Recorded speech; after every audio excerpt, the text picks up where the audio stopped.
Yeah, I know, but brother, calm down.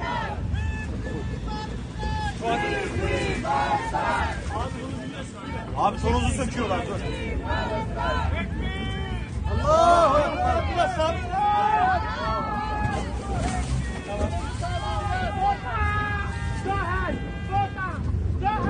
Yok.